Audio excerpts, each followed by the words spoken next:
আচ্ছা, এই আয়াতে আল্লাহ বলছেন, আমি আমার খলিল ইব্রাহিমকে অনেক পরীক্ষা করেছিলাম জীবনে। তার পুরো জীবনটা ছিল পরীক্ষাময় জীবন। আর এই প্রতিটা পরীক্ষায় আমার খলিল ইব্রাহিম সফলতার সাথে উত্তীর্ণ হয়েছে। এবার আল্লাহ দেখলেন সৈয়দনা ইব্রাহিমের হৃদয়ের মধ্যে ইসমাইলের জন্য ভালোবাসা বেশি না কম? কত বেশি জানেন? সৈয়দনা ইসমাইল যখন দুনিয়াতে এসেছে তখন সৈয়দনা ইব্রাহিম আলাইহিস সালামের বয়স ছিল 86। কত? আপনাকে বাগেরহাটে 86 বছর বয়সে কারো বাচ্চা কাচ্চা হয়? হ্যাঁ, আছে এরকম পালোয়ান? আছে কেউ? নাই। সৈয়দনা ইসমাইল যখন এসেছে দুনিয়ায় তখন সৈয়দনা ইব্রাহিমের বয়স কত ছিল? 86। তার মানে 86টা বছর আল্লাহর কাছে কাঁদছে আর দোয়া করছে, আল্লাহ একটা সন্তান দাও দাও দাও, দেয় নাই। 86 বছর বয়সে যে যেই সন্তানটা দিল, ওই সন্তানের প্রতি মায়া, দরদ, মোহব্বত, ভালোবাসা বেশি না কম? আল্লাহ দেখতে চাইলেন এই ছেলের জন্য মায়া বেশি নাকি আল্লাহর জন্য বেশি। আল্লাহ ডেকে বললেন, ইব্রাহিম দেখি হৃদয়ে কার জন্য দরদার ভালোবাসাটা বেশি। যাও আমার সন্তুষ্টির জন্য 86 বছর বয়সে পাওয়া কলিজার টুকরা দুধের বাচ্চা ইসমাইলকে জবাই করে আমার খুশি অর্জন করো। জবাই করো, স্যাক্রিফাইস করো, আমার জন্য উৎসর্গ করো। এরপর ওনার ছেলের সাথে কি বললেন আছে না নাই? فلما بلغ معه السعي قال يا بني إني أرى في المنام أني أذبحك فانظر ماذا ترى। দুধের বাচ্চা ছোট্ট ইসমাইল ডেকে বলে, ও ইসমাইল, আমি স্বপ্নে দেখেছি আমি তোমারে জবাই করছি, এখন কি করব? সুবহানাল্লাহ। আমার আব্বা যদি আমার কইতো, আপনার বাবা যদি বলতো, আব্বা তোরে তো দেখছি স্বপ্নে জবাই করি, আমরা কইতাম, আব্বা আমার দেখেন না, আমার বড়টারে দেখছেন। কথা কন। আমরা বলতাম ছোটটারে দেখছেন, ওইটারে জবাই করেন, মাইজ্জাডারে করেন, বড়ডারে করেন, আইন আই হাইতান্ন। সুবহানাল্লাহ কইবেন না? কি বাবা, কি ছেলে! ইন্নী আরা ফিল মানামি আন্নী আযবাহুক ফানজুর মাযা তারা। ইসমাইল স্বপ্নে দেখেছি তোমারে জবাই করতেছি, কি করব কও? সাইয়েদনা ইব্রাহিম এই প্রশ্ন করার পরে সাইয়েদনা ইসমাইল বললেন, ক্বালা ইয়া আবাতি ফাআল মা তুমার। বাবা আপনি স্বপ্নে যা দেখেছেন ঠিক তাই করেন, যা দেখেছেন তাই করেন। আমগো পোলা গুলাও পোলা, উনার পোলাও পোলা। সাতাজিদুনি ইনশাআল্লাহু মিনাস সাবিরিন। আব্বা আমি তো ডরাই না, আপনি ডরায়েন না। আমি ভয় পাই নাই, আমি ভয় আছে, আপনি ভয় পান কিনা? আল্লাহু আকবার। কি ছেলে দিয়েছিল আল্লাহ তারে! ইফআল মা তুমার সাতাজিদুনি ইনশাআল্লাহু মিনাস সাবিরিন। ও বাবা আপনি ভয় পায়েন না, ইনশাআল্লাহ আপনি আমারে ধৈর্যশীল দেখতে পাবেন, আপনি আমারে ধৈর্যশীল দেখতে পাবেন। তাহলে ছেলের সাথে কি কথা হয়েছে কোরআনে আছে না নাই? বলতে দেরি, ছুরি নিয়ে গলার মধ্যে ছুরি চালাতে 1 সেকেন্ডও দেরি করে নাই। সুবহানাল্লাহ পড়েন। তার মানে এই পরীক্ষায়ও আল্লাহ বললেন, ক্বাদ সাদ্দাকতার রুইয়া ইন্না কাযালিকা নাজজিল মুহসিনিন। ইব্রাহিম ছুরি আর চালায়ও না। ইসমাইলকে মারা আমার উদ্দেশ্য না, তোমার হৃদয়টা দেখা উদ্দেশ্য। এই ইসমাইল মরে গেলে তো সব ঘটনা উলট পালট লেগে যাবে, কারণ আখিরি জামানার পয়গম্বর বিশ্বনবী মুহাম্মদ রাসূলুল্লাহ সাল্লাল্লাহু আলাইহি ওয়াসাল্লাম এই ইসমাইলের বংশে পৃথিবীতে আগমন করবে। চিল্লায় কোন ঠিক কিনা? ইসমাইলকে বাঁচিয়ে রাখা আল্লাহর জন্য ওয়াজিব, আল্লাহ নিজের জন্য এটাকে আবশ্যক করেছেন। সুবহানাল্লাহ পড়েন। একটাতেও সে ফেল করে নাই, সবগুলাতে পাস। চিল্লায় বলেন সবগুলাতে। শুধু সিম্পল পাস না, golden A plus, golden GPA 5, first class first, global award পেয়েছেন। গ্লোবাল অ্যাওয়ার্ড, অ্যাওয়ার্ডটা দিয়েছে কে? আমরা জানার চেষ্টা করব কি অ্যাওয়ার্ড পেলেন তিনি আল্লাহর কাছে, কি তার এত মহিমা, কি তার জীবনী, biography and life sketching of prophet Abraham. সাইয়েদনা ইব্রাহিম আলাইহিস সালামের জীবনে কি ঘটে গেল এই কোরআনের ভিতরে আছে না নাই? রব্বুল আলামিন বলেন, ওয়াইয ইবতালা ইব্রাহিমা রাব্বুহু বিকালিমাতিন ফাআতাম্মাহুন্না ক্বালা ইন্নী জাইলুকা লিন-নাসি ইমামা। আল্লাহ বললেন, ও নবী স্মরণ করুন সেই সময়ের কথা যখন আমি আমার ইব্রাহিমকে অনেকগুলো বিষয়ে পরীক্ষা করলাম, আর আমার ইব্রাহিম প্রতিটা পরীক্ষায় সফলতার সাথে উত্তীর্ণ হলো, ফলাফল স্বরূপ আমি ইব্রাহিম রে বললাম, ইব্রাহিম তোমারে আমি গোটা বিশ্বের মানুষের নেতা বানাইয়া দিলাম। পরীক্ষার ফলাফলে আল্লাহ কি বললেন? তোমার আমি কি বানাইলাম? নেতা। নেতা হওয়া এত সোজা না। লিডারশিপ কোয়ালিটিটা অনেক গুরুত্বপূর্ণ কোয়ালিটি, এটা চাইলেই পাওয়া যায় না। এটা নিজেকে তিলে তিলে পরীক্ষায় উত্তীর্ণ করে, কষ্টি পাথর দিয়ে যাচাই বাছাই হওয়ার পরে নিজেকে প্রমাণ করে করে নেতা হতে হয়। চিৎকার করে বলেন ঠিক কিনা? আল্লাহ বললেন, আমি আমার খলিল রে খালি পরীক্ষার উপর পরীক্ষা নিলাম। যারে আল্লাহ ভালোবাসে বেশি তার জীবনে পরীক্ষাও। বিশ্বনবীরে আল্লাহ বুঝাতে চাইলেন, ও আমার নবী, আপনার জীবনটা পরীক্ষাময়। এত পরীক্ষা দেখে বিচলিত হওয়ার কিছু নাই, টেনশনে পড়ার কিছু নাই, নিরাশ হওয়ার কিছু নাই। আপনার পিতা ইব্রাহিমকেও এরকম অনেকগুলো আমি পরীক্ষা নিয়েছি, আর প্রতিটা পরীক্ষায় আমার ইব্রাহিম খলিল সফলতার সাথে উত্তীর্ণ হয়েছে। আসাদুন্নাসি বালা আন আল আম্বিয়া, এই পৃথিবীতে সবচেয়ে বেশি বালা মুসিবত আর পরীক্ষা আসে নবীদের। কাদের? সুম্মাল আমসাল ফাল আমসাল, এরপরে সিদ্দিকিনদের, সোহাদাদের, সলেহিনদের। ইবসালা আর রজুলু হাসাবা দীনি, ব্যক্তির দিনদারি যত বেশি তার উপর আল্লাহর পরীক্ষাও। এজন্য মুমিন পরীক্ষাতে ভয় পায় না, মুমিন কখনো বিচলিত হয় না। মুমিন ভরসা রাখে একজনের উপর। চিল্লায় বলেন চিনি কে? আল্লাহ বললেন, পরীক্ষার পর পাহাড় সম পরীক্ষা দিয়ে আমি আমার খলিল ইব্রাহিমকে যাচাই করেছি। একটা পরীক্ষায় ইব্রাহিম ফেল করে নাই, প্রতিটা পরীক্ষায় পাস। এগুলো বলে বলে বিষ্ণুনবীর আল্লাহ সান্ত্বনা দিচ্ছেন, নবী, ওরা আপনারে গালি দেয় জাদুকর বলে, ওরা আপনারে গালি দেয় গণক বলে, ওরা আপনারে কবি বলে গালি দেয়, ওরা আপনারে পাগল বলে গালি দেয়, একটার পর একটা পরীক্ষায় আপনি জর্জরিত হচ্ছেন। নবী, আপনার পিতা ইব্রাহিম তো এর চেয়েও বেশি পরীক্ষায় পড়েছে। দুনিয়াতে আমরাও যারা পরীক্ষার শিকার, আমরাও সাইয়েদনা ইব্রাহিমের জীবনী থেকে শিক্ষা নেওয়ার দরকার আছে না নাই? গালি আসবে, মন্দ কথা আসবে, বিপদ আসবে, জেল জরিমানা আসবে, ঝুঁকি আসবে। এই ঝুঁকি আর রিস্কের মধ্য দিয়ে কালিমার দাওয়াতের প্রচারের কাজ করতে হবে। চিল্লা এখন ঠিক কিনা? এটাই মুমিনের বৈশিষ্ট্য। ঝুঁকি, বিপদ, পরীক্ষা, বালা মুসিবত, এগুলো মুমিনের লক ছাড়ে না, পিস ছাড়ে না। কারণ মুমিনরে পছন্দ করে কে? মুমিন খুব ভালো করেই জানে বিপদের পরেই বিজয় দান করবে কে। রাত্রি যত গভীর হয়, সুবহে সাদিকের সময় কাছে আসতে থাকে, গর্ভবতী নারীর পেটের ব্যথা যত বাড়তে থাকে, নতুন মেহমান দুনিয়ায় আসার সময় ঘনাতে থাকে, তেমনি ইসলামের পক্ষে যারা কথা বলে তাদের উপর বিপদ, ঝুঁকি, অত্যাচার, অনাচার যত বাড়তে থাকে, কালেমার বিজয়ের সময়টাও কাছে আসতে থাকে, কাছে আসতে থাকে। এই নাজরানা আমাদেরকে দিতে হবে। পরীক্ষায় আমাদেরকে সাইয়েদনা ইব্রাহিমের মতো উত্তীর্ণ হতে হবে। জালিমরা বেশি দিন থাকতে পারে না, এটা ইতিহাস সাক্ষী। কথা বলেন? যারা জুলুম করে তাদের জন্য তো সাহায্য নাই, যারা মাজলুম তাদের জন্য সাহায্য। বদরের প্রান্তরে ৩১৩ জন মাত্র দরিদ্র, গরিব, মাজলুম সাহাবী, তাদের জন্য আকাশ থেকে ফেরেশতা দিয়ে নুসরাত সাহায্য করেছে কে? তার মানে মাজলুম আল্লাহর পক্ষে আর জালিমের বিপক্ষে, ঠিক কি না? জালিমের জন্য কোনো সাহায্য নাই, বরং দুনিয়ায় যারা জুলুম করে তাদের ক্ষমতা বেশি দিন থাকে না। ফেরাউন বেশি দিন থাকে নাই, থাকছে? নমরুদ বেশি দিন থাকে নাই, থাকছে? থাকতে পারে না। যারা দুনিয়াতে রক্ত ঝরায় এরা থাকতে পারে না, বরং যাদের রক্ত ঝরে তাদেরকে আল্লাহ বিজয় দিয়ে দেয়। আর যারা রক্ত ঝরায় এদের শেষ রক্ষাও হয় না, এরা জান নিয়ে পালাবার সুযোগ পায় না।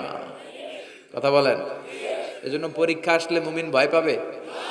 মুমিনের হৃদয়ে ভয় আছে কার? চিল্লায় বলেন। আল্লাহর ভয় নিয়ে থাকতে হবে। সাইয়েদনা ইব্রাহিমকে একটার পর একটা পরীক্ষায় আল্লাহ ফেলেছেন, একটার পর একটা পরীক্ষায় আল্লাহ ফেলেছেন, কিন্তু এই পরীক্ষায় তিনি গোল্ডেন এ প্লাস। সুবহানাল্লাহ পড়েন। রাব্বুল আলামিন বলেন, ওয়া ইয বিতালা ইব্রাহিমা রাব্বুহু বিকালিমাতিন ফাতাম্মাহুন্না ক্বালা ইন্নী জাইলুকা লিন-নাসি ইমামা। খায় পাশ, আর খুশি হয়ে আমি বললাম, ইব্রাহিম, আমি তোমার নেতা বানায় দিলাম। Allah put Sayyidina Ibrahim in some tests and trials. And Sayyidina Ibrahim successfully overcome all the tests. Allah said, Ibrahim, I'm gonna make you the leader. Ibrahim, আমি তোর লিডার বানাই দেব। এই ফলাফল স্বরূপ তোমার আমি গোটা বিশ্বের নেতা বানাই দিব। I'm gonna make you the leader. এজন্য সাইয়েদনা ইব্রাহিমকে নেতা বানাই দিলেন কে? একটার পর একটা পরীক্ষা তিনি দিয়েছেন। একটাও সাধারণ পরীক্ষা ছিল না, সব ভয়ঙ্কর পরীক্ষা। পরীক্ষাগুলো ছিল অগ্নি পরীক্ষা। পরীক্ষা নাম্বার 1 ইলকাউহু ফিন্নার, আগুনের পরীক্ষা। নমরুদ বলে, ইব্রাহিম ঈমান ত্যাগ করো, না হলে আগুনে ফেলবো। কোথায় ফেলবো? সাইয়েদনা ইব্রাহিম বলে, আমার জীবন যাবে কিন্তু ঈমান যাবে। ঈমানের পথে অবিচল থেকে আমার মরণ যেন হয়। তোমারই কাছে মিনতি আমার, তোমারই কাছে মিনতি আমার, মহামহিম দয়াময়। ঈমানের পথে অবিচল থেকে আমার মরণ যেন হয়। পড়েন আমিন। নমরুদ বলে, ইব্রাহিম ঈমান ছাড়ো, তা না হলে আগুনে ফেলবো। ইব্রাহিম বলে, জীবন যাবে কিন্তু ঈমান যাবে। তার মানে পরীক্ষায় পাস। আগুনে ফেলে দেয়া হলো, ঈমান হারা করতে পারে নাই নমরুদ। তার মানে আগুনের পরীক্ষায় নাকি ফেল না পাস? পরীক্ষা নাম্বার 1। পরীক্ষা নাম্বার 2, আল্লাহ বললেন, ইব্রাহিম কলিজার টুকরা সন্তান ইসমাইলকে আর প্রিয়তমা স্ত্রী হাজারকে মক্কার ধুধু প্রান্তরে রেখে আসো, যেখানে কোনো মানুষ নাই, কোনো পাখি নাই, কোনো প্রাণী নাই, কোনো খাওয়ার পানিও নাই, কেউ নাই, জনমানব শূন্য এলাকার মধ্যে ফ্যামিলির সবাইকে রেখে আসো, ইসমাইলরেও রেখে আসো, হাজারকেও রেখে আসো। কোনো টু শব্দ করলেন না। সাইয়েদনা ইব্রাহিম কিছু জিজ্ঞেস করলেন না, বলার সাথে সাথে ওনার স্ত্রী আর কলিজার টুকরা বাচ্চাটারে মক্কার ধুধু প্রান্তরে রেখে দিয়ে আসলেন। এই পরীক্ষায়ও কথা বলেন, এই পরীক্ষায়ও আমাদেরকে যদি আল্লাহ বলে, যাও তোমার সন্তান তোমার স্ত্রীকে রেখে আসো সাহারা মরুভূমিতে, পারবেন? হ্যাঁ, কি পরীক্ষা দিয়ে আল্লাহর প্রিয় হয়েছে। তার মানে আগুনের পরীক্ষায় পাস, ফ্যামিলি বিসর্জন দেওয়ার পরীক্ষায় পাস। এবার আল্লাহ দেখলেন সাইয়েদনা ইব্রাহিমের হৃদয়ের মধ্যে ইসমাইলের জন্য ভালোবাসা বেশি না কম? কত বেশি জানেন? সাইয়েদনা ইসমাইল যখন দুনিয়াতে এসেছে তখন সাইয়েদনা ইব্রাহিম আলাইহিস সালামের বয়স ছিল 86। কত? আপনাকে বাগেরহাটে 86 বছর বয়সে কারো বাচ্চা কাচ্চা হয়? হ্যাঁ, আছে এরকম পালোয়ান? আছে কেউ? নাই। সাইয়েদনা ইসমাইল যখন এসেছে দুনিয়ায় তখন সাইয়েদনা ইব্রাহিমের বয়স কত ছিল? 86। তার মানে 86টা বছর আল্লাহর কাছে কাঁদছে আর দোয়া করছে, আল্লাহ একটা সন্তান দাও দাও দাও, দেয় নাই। 86 বছর বয়সে যে যেই সন্তানটা দিল, ওই সন্তানের প্রতি মায়া, দরদ, মোহব্বত, ভালোবাসা বেশি না কম? আল্লাহ দেখতে চাইলেন এই ছেলের জন্য মায়া বেশি নাকি আল্লাহর জন্য বেশি। আল্লাহ ডেকে বললেন, ইব্রাহিম দেখি হৃদয়ে কার জন্য দরদার ভালোবাসাটা বেশি। যাও আমার সন্তুষ্টির জন্য 86 বছর বয়সে পাওয়া কলিজার টুকরা দুধের বাচ্চা ইসমাইলকে জবাই করে আমার খুশি অর্জন করো। জবাই করো, স্যাক্রিফাইস করো, আমার জন্য উৎসর্গ করো। বলতে দেরি, ছুরি নিয়ে গলার মধ্যে ছুরি চালাতে 1 সেকেন্ডও দেরি করে নেই। সুবহানাল্লাহ পড়েন। তার মানে এই পরীক্ষায়ও আল্লাহ বললেন, কাদ সাদ্দাকতার রুইয়া ইন্না কাযালিকা নাজজিল মুহসিনিন। ইব্রাহিম ছুরি আর চালায়ও না। ইসমাইলকে মারা আমার উদ্দেশ্য না, তোমার হৃদয়টা দেখা উদ্দেশ্য। এই ইসমাইল মরে গেলে তো সব ঘটনা উলট পালট লেগে যাবে, কারণ আখিরি জামানার পয়গম্বর বিশ্বনবী মুহাম্মদ রাসূলুল্লাহ সাল্লাল্লাহু আলাইহি ওয়াসাল্লাম এই ইসমাইলের বংশে পৃথিবীতে আগমন করবে। চিল্লায় কোন ঠিক কিনা? ইসমাইলকে বাঁচিয়ে রাখা আল্লাহর জন্য ওয়াজিব। আল্লাহ নিজের জন্য এটাকে আবশ্যক করেছেন। সুবহানাল্লাহ পড়েন। কুড ইউ ইমাজিন কি স্যাক্রিফাইস তিনি করেছেন? প্রতিটা পরীক্ষায় পাস। পরীক্ষা নাম্বার 4, আল্লাহ বললেন, ইব্রাহিম আগুনের পরীক্ষায় পাস করলা, পরিবার বিসর্জনের পরীক্ষায় পাস করলা, সন্তান বিসর্জনের পরীক্ষায় পাস করলা, এখন তোমার আমি একটা গুরু দায়িত্ব দেব রে ইব্রাহিম। অনেক বড় দায়িত্ব, পারবা কিনা বলো? সাইয়েদনা ইব্রাহিম বলে, লাব্বাইক। সুবহানাল্লাহ পড়েন। কি দায়িত্ব আল্লাহ? তোমারে আমি হজ প্রোগ্রামের এমডি বানাই দিলাম। ম্যানেজিং ডাইরেক্টর অফ হজ প্রোগ্রাম, হজের এমডি। তুমি হজের কাফেলা করো, তুমি হজের বন্দোবস্ত করো, দেখি এইটাতে তুমি কতটুকু সাকসেসফুল হতে পারো। সুবহানাল্লাহ পড়েন। সাইয়েদনা ইব্রাহিম বললেন, আল্লাহ কি কি করতে হবে খালি কন। আল্লাহ বলল, প্রথমে আমার ঘর বানাও, কারণ হজ করতে হলে আল্লাহর ঘরের দরকার আছে না নাই? وَإِذْ يَرْفَعُ إِبْرَاهِيمُ الْقَوَاعِدَ مِنَ الْبَيْتِ وَإِسْمَاعِيلُ رَبَّنَا تَقَبَّلْ مِنَّا إِنَّكَ أَنْتَ السَّمِيعُ الْعَلِيمُ। সুবহানাল্লাহ পড়েন। সাইয়েদনা ইব্রাহিম, সাইয়েদনা ইসমাইল বাপ বেটা মিলে কাবা ঘর বানাতে শুরু করলো। পাথর কেটে কাবা ঘর বানাতে শুরু করলো। একের পর এক পাথরের সাথে পাথর জোড়া লাগিয়ে আল্লাহর প্রথম ঘর, আউয়ালু বাইতি উদিআ লিন-নাস লাল্লাযী বিবাক্কাতা মুবারাকা, পৃথিবীর প্রথম ঘরটা তিনি পুনর্নির্মাণ করতে শুরু করলেন। ঘর বানানো শেষ। এবার আল্লাহ বললেন, ঘরটারে ঝাড়ু দাও। কি দাও? জোরে কোন, কি দাও? আল্লাহর ঘর ঝাড়ু দেওয়া অনেক সওয়াবের কাজ। দিছেন কেউ কোনোদিন? নাকি খালি মুয়াজ্জিন হুজুরের ধমকান? হ্যাঁ, ঝাড়ু দেন নাই কেন? ওই বেটা খাদেম ঝাড়ু দিলি না কেন, এরকম ডাকাইতাছে না নাই? খালি মুয়াজ্জিনের দোষ, খালি খাদেমের দোষ। মসজিদের খাদেম আমরা সবাই। আপনি হতে পারেন সেক্রেটারি, হতে পারেন সভাপতি, হতে পারেন মেম্বার অফ দ্য পার্লামেন্ট, সব লোকগুলো আল্লাহর মসজিদের খাদেম। চিল্লায় বলেন ঠিক কিনা? আপনি ঝাড়ু দেন একবার, আপনি মুনাজাত পড়েন আমিন। এবার বাপ বেটা মিলে ঝাড়ু দিতে শুরু করলেন। আল্লাহ বললেন, তাহহিরা বাইতিয়া লিত-তাইফিনা ওয়াল-আকিফিনা ওয়ার-রুক্কাইস সুজুদ। ইব্রাহিম ইসমাইল বাপ বেটা মিলে কাবা ঘর ঝাড়ু দাও। ঝাড়ু দিলেন। তাহলে কাবা ঘর বানানো শেষ, ঝাড়ু দাও। এবার আল্লাহ বললেন, হজের আজান দাও। কি দাও? وَأَذِّنْ فِي النَّاسِ بِالْحَجِّ يَأْتُوكَ رِجَالًا وَعَلَى كُلِّ ضَامِرٍ يَأْتِينَ مِنْ كُلِّ فَجٍّ عَمِيقٍ। সুবহানাল্লাহ পড়েন। وَأَذِّنْ فِي النَّاسِ بِالْحَجِّ। ইব্রাহিম কাবা ঘর বানালাম, ঘরটারে ঝাড়ু দিয়ে তাওয়াফকারী, রুকুকারী, সিজদাকারী, ইতিকাফকারীদের জন্য পরিচ্ছন্ন করলা। এবার হজের জন্য আজান দাও। হজ যে করা লাগবে একটা ঘোষণা দাও। সাইয়েদনা ইব্রাহিম বলে, আল্লাহ এমন জায়গায় ঘর বানাতে বললেন, এখানে মানুষ নাই, প্রাণী নাই, কেউ নাই, কাউরে দেখা যায় না। কার সামনে হজের ঘোষণা দেব, হজের আজান দেব? কাউরে তো আমি দেখি না। আল্লাহ বললেন, ইব্রাহিম তুমি একটা বড় পাথরের উপরে দাঁড়িয়ে হজের ঘোষণা দাও। দুনিয়ায় অবস্থিত সবগুলো মানুষের কানের মধ্যে ওই আজানের ঘোষণা আমি আল্লাহ পৌঁছে দেব। উনি দাঁড়িয়ে আজান দিলেন, ইয়া আইয়ুহান নাস ইত্তাখাযাল্লাহু বাইতান লিল হজ। আল্লাহ হজের জন্য একটা ঘর বানিয়েছেন, আসো আসো, যাদের সামর্থ্য আছে এসে হজ করে যাও। তখন পৃথিবীতে যত লোক ছিল প্রতিটা মানুষের কানের ভেতরে আল্লাহ ওই আজানের ধ্বনি পৌঁছে দিয়েছে।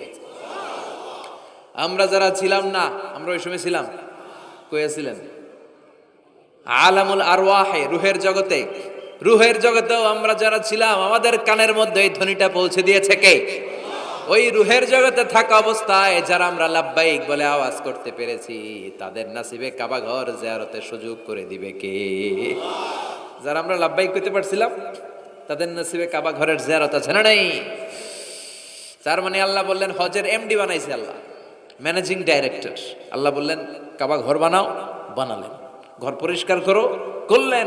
আজান দাও, আজান দিলেন। তার মানে হজ প্রোগ্রামের যে দায়িত্ব, এই পরীক্ষায়ও, কথা বোঝে নাই মনে হয়, হজ প্রোগ্রামের দায়িত্ব এটাতেও পাস। একটার পর একটা পরীক্ষা দিয়েছে। সব শেষে আল্লাহ পরীক্ষা নিলেন, ইব্রাহিম তোমার বয়স এখন 80 বছর, এবার নিজ হাতে তুমি সুন্নাতে খাতনা করো। কি করো? নিজ হাতে সুন্নাতে খাতনা। সহিহ বুখারীর বর্ণনা। ইখতাতানা সাইয়েদনা ইব্রাহিম আলাইহিস সালাম ওহু ইবনু 80 সানা বিল কদম, কুঠার দিয়ে নিজ হাতে নিজের লজ্জাস্থানের সামনের চামড়ার অংশটা কেটে তিনি নিজ হাতে 80 বছর বয়সে নিজের সুন্নাতে খাতনা করেছেন। এমনি এমনি আল্লাহর প্রিয় হয় নাই, এমনি এমনি আল্লাহ লিডার বানায় নাই। আল্লাহ এমনি বলে নাই I'm gonna make you the leader, ওটা বিশ্বের মানুষের নেতৃত্ব দেওয়ার জন্য আমি তোমারে তৈরি করেছি।